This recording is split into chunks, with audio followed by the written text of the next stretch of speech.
Welcome to the channel. My name is Matthias. Today we're going to talk about X-Factor issues 74 and 75, part of the Peter David era, where we have the return of Mr. Sinister, who's working with a new team. He's not with the Marauders, he's with the Nasty Boys. So without further ado, let's get into this. Before I get into the story itself, I have to say that I love the focus that Peter David gives on Strong Guy. He makes him a very compelling character.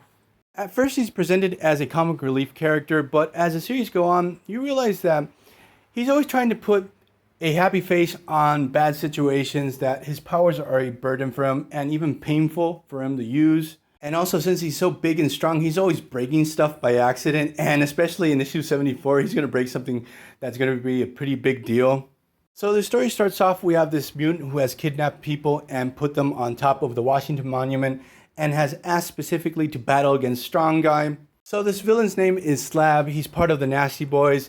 And this is all part of a bigger plan to make X-Factor look bad. This is also tied to what went down with Multiple Man in the previous story arc. Now, the Nasty Boys themselves are under the control of Mr. Sinister, who oddly in this story feels a little bit out of character.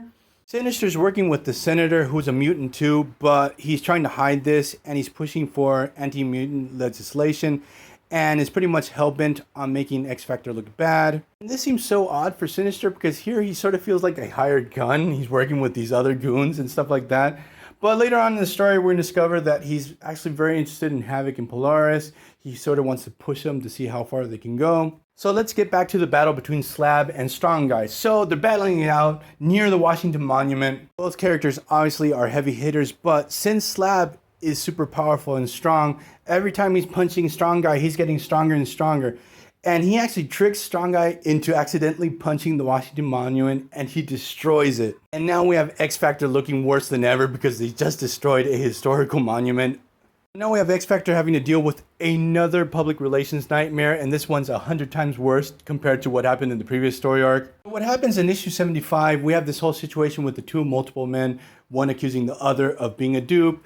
And what happens is the fake Multiple Man is able to convince the original one that he's the real deal, also with some help of a fake psychiatrist who actually turns out to be Mr. Sinister himself. So the duplicate Jamie Madrox absorbs the original one and becomes the dominant personality, and we discover he's actually one of the members of the Nasty Boys. He goes back to their secret hideout. Now in the secret base, the original Madrox is able to take control over the body. The way this is done is really awesome. Now the Nasty Boys are trying to control the situation where they have a tsunami of Multiple Men running all over the place, trying to stop them from getting to X-Factor. So we get this pretty fun battle between the Nasty Boys and X-Factor, but what happens next is really interesting because we discover that Mr. Sinister was actually using the Senator and he totally screws him over.